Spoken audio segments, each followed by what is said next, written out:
अच्छा, तो आज हम पढ़ेंगे जो नॉर्मल फिजियोलॉजी है प्रेगनेंसी की। तो इससे पहले हम कुछ टर्म्स डिस्कस करते हैं कि प्रेगनेंसी के दरमियान जो टर्म्स यूज़ होती हैं, तो आज इसको थोड़ा सा डिस्कस करते हैं। सबसे पहले हमारे पास आता है gravidity. Gravidity mean the number of times a woman has been pregnant. So कितनी दफ़ा ये वुमन जो है ये प्रेग्नेंट हुई है, तो इसको हम ग्रेविडिटी कहते हैं। अब इसने कितनी दफ़ा उसने ये डिलीवरीज की हैं, तो इसको हम फिर अलग नाम देंगे। लेकिन अगर ये 2 दफ़ा 2 वीक में 3 वीक में इसका एबॉर्शन भी हुआ है, तो भी हम इसको ग्रेविडिटी में काउंट करेंगे। फिर दूसरा जो टर्म है वो है parity. Parity the number of pregnancy that led to birth beyond 20 weeks gestational age और an infant weighing greater than 500 gram. So अगर बच्चा 20 हफ्तों से ज़्यादा उसका उम्र हो और वो डिलीवर हुआ है, या उसका वेट जो है 500 ग्राम से ज़्यादा हो, तो इसको हम कहते हैं स्टिल बर्थ। या अगर बच्चा मर चुका है तो स्टिल बर्थ, अगर बच्चा ज़िंदा है तो इसको हम प्रीटर्म डिलीवरी कहते हैं। और इसको हम पेरिटी में काउंट करेंगे कि इसका जो हम फिर हिस्ट्री लेंगे तो ये हम पेरिटी में काउंट करेंगे। अब पहले ये वीक थे 22, लेकिन अब चूँकि बहुत ज़्यादा एडवांस टेक्नोलॉजी आ चुकी है, तो ये 22 से 20 वीक्स पे ये हम WHO के मुताबिक हम 20 वीक्स अब लेते हैं। क्योंकि टेक्नोलॉजी की वजह से अब अगर बच्चा 2 वीक पहले भी पैदा हो जाए, तो इतनी टेक्नोलॉजी अब हमारे पास आ चुकी है कि बंदा ज़िंदा रह सकता है। हम इसको इंटरनल जो है इंटरल फीडिंग देते हैं, इसको जो है वो शीशों में रखते हैं, तो हमारे पास वो सहूलियात है कि बच्चा ज़िंदा रह सकता है। तो इसलिए अब ये जो वीक्स है ये 22 से 20 पे आ गए हैं। अगर बच्चा फॉर एग्ज़ाम्पल 18 वीक का है, लेकिन उसका वेट 500 ग्राम से ज़्यादा है, तब भी इसको हम पेरिस में काउंट करेंगे। इसी तरह अगर कोई हिस्ट्री में हमारे पास ये लफ्ज़ आता है G3P1 वुमेन या G3P2 वुमेन, तो इसका क्या मतलब है?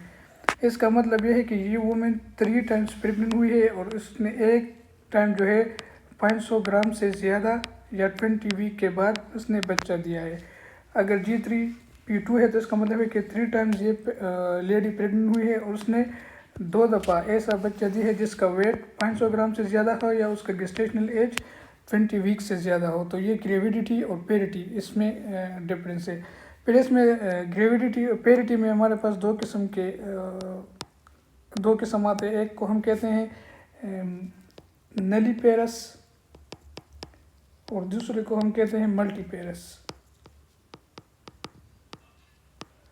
नलीपेरस वो है जिसका पहली दफ़ा हो कि वो 20 वीक से ज़्यादा या 500 ग्राम से ज़्यादा बच्चा दे रही है, तो इसको हम नलीपेरस वुमेन कहते हैं। और जिसने पहले 1 या 2 बच्चे ऐसे दिए हुए जिसके वेट 500 ग्राम से ज़्यादा हो या उसकी जो एज है वो 20 वीक से ज़्यादा हो, तो इसको हम मल्टीपेरस वुमेन कहते हैं। नलीपेरस को हम प्राइमी पेरस भी कहते हैं, प्राइमी पेरस। सो इन प्रीनेटल असेसमेंट वो असेसमेंट होती है जो बर्थ से पहले हम माँ की और बच्चे की जो असेसमेंट करते हैं, जो हम हिस्ट्री लेते हैं, जो हम अल्ट्रासाउंड करते हैं, जो बच्चे का एग्जामिनेशन करते हैं, तो इसको हम प्रीनेटल असेसमेंट कहते हैं। प्रीनेटल असेसमेंट में हम 4 चीज़ें जो है TPAL ये हिस्ट्री में हम ज़रूर इसको देखते हैं। टी का क्या मतलब है? Number of pre term delivery, इसको हम P कहते हैं। नंबर ऑफ टर्म डिलीवरी, इसको हम T कहते हैं। नंबर ऑफ एबॉर्शन, इस लेडी के कितने एबॉर्शंस हुए हैं, उसको हम A कहते हैं। नंबर ऑफ लिविंग चिल्ड्रन, इसके लिविंग चिल्ड्रन कितने हैं, तो इसको हम L से रिप्रेजेंट करते हैं।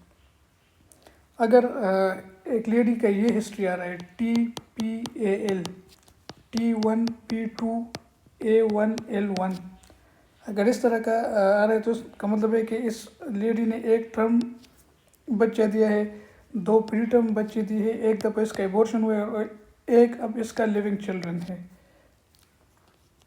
डेवलपमेंटल एज कहते हैं जो जब फर्टिलाइजेशन होती है, फर्टिलाइजेशन के बाद जो एज स्टार्ट होता है एग्जैक्टली उसको हम डेवलपमेंटल एज कहते हैं। ये एग्जैक्टली फाइंड आउट करना मुश्किल होता है। इसमें 2 या 3 दिन कम या ज़्यादा हो सकते हैं, क्योंकि हमें पता नहीं होता कि कब हुआ है ये फर्टिलाइजेशन। फिर आता है गेस्टेशनल एज हम फाइंड आउट करते हैं लास्ट मेंस्ट्रुअल पीरियड से। लास्ट मेंस्ट्रुअल पीरियड का हम पूछेंगे, हिस्ट्री लेंगे लेडी से, उसको कहेंगे कि लास्ट मेंस्ट्रुअल पीरियड आपका कब हुआ था, उसका पहला दिन क्या था। तो लास्ट मेंस्ट्रुअल पीरियड के बाद जो उसका जो पहला दिन होता है, उसके बाद जितना भी टाइम गुजरा इस प्रेगनेंसी पे, ये उस बच्चे का गेस्टेशनल एज होता है। ये एक अप्रोक्सीमेट एज होता है। फिर इसमें होता है fundal height. Fundal height, uterus के हमारे पास कुछ पार्ट्स है। एक होता है यूट्रस के सर्विक्स होता है, ये होता है सर्विक्स। फिर होता है बॉडी, फिर होता है ये पंडस, और फिर ये साइड में ये फुलेपिन ट्यूब्स होते हैं। तो ये जो पंडस का एरिया है, ये इसमें जब बच्चा बढ़ेगा तो ये और भी ऊपर ऊपर जाएगा। तो ये 20 वीक्स पे जो है ये अम्बेलिकस के लेवल पे होता है। 20 वीक्स पे, बास बुक में इसको 24 वीक्स लिखा होता है। तो ये 20 वीक्स पे ये जो फंडल का हाइट होता है ये अम्बेलिकस के बराबर होता है। फिर ये जिप स्टर्नम, ये जो स्टर्नम का जो लोएस्ट पोर्शन है उधर पहुंच जाता है 36 वीक पे।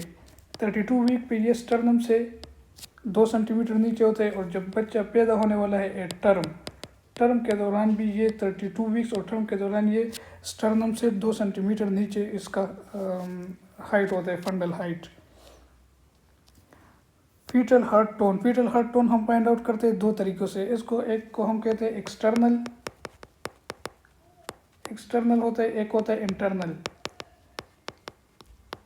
एक्सटर्नल में हम ये जो अल्ट्रासाउंड मशीन है उसका एक जो ट्रांसड्यूसर है वो अम्मी के पेट के ऊपर इस तरह रखते हैं, और हमें ये जो machine automatically foetal heart rate है वो हमें बता दी कि इसका फीटल का इतना हार्ट रेट है। एक होता है इंटरनल में हम वेजाइना के ज़रिए और फिर सर्विक्स के ज़रिए एक इलेक्ट्रोड फीटल के हेड के ऊपर रखते हैं। इसको हम इंटरनल मॉनिटरिंग करते हैं। और ये mainly second stage of labour के दौरान हम ये इंटरनल मॉनिटरिंग करते हैं फीटल हार्ट के। ये आगे आने वाला है, इस पे एक फीटल हार्ट रेट मॉनिटरिंग, इस पे एक अलग टॉपिक है।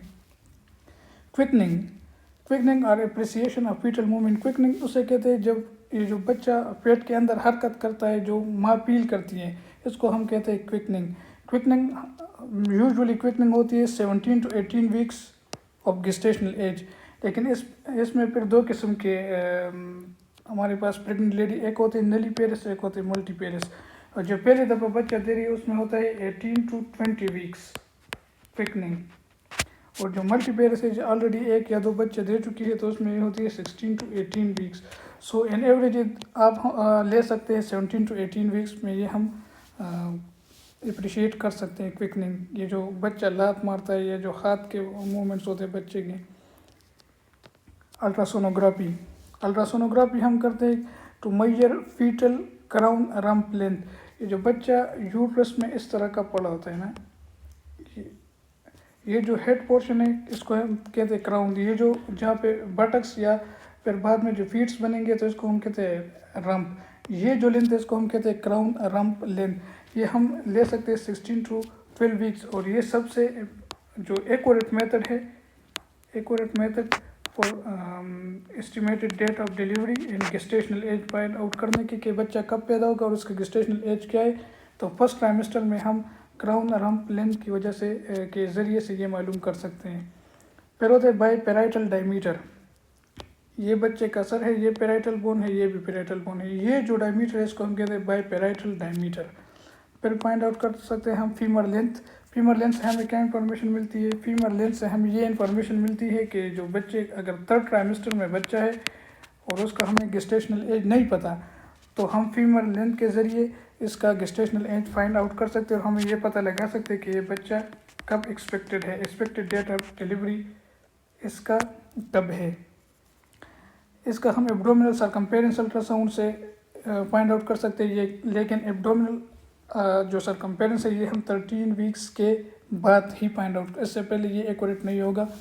Ultrasound measurement of gestational age is most reliable during the first trimester. जैसे पहले ही आपको बता रही है कि जो गेस्टेशनल एज है, ये जो फर्स्ट ट्राइमेस्टर में हम क्राउन द रम्प लेंथ के ज़रिए से ये जो फाइंड करते हैं गेस्टेशनल एज, ये सबसे एक्यूरेट और सबसे रिलायबल मेथड है गेस्टेशनल एज फाइंड आउट करने का और एस्टिमेटेड डेट ऑफ डिलीवरी का।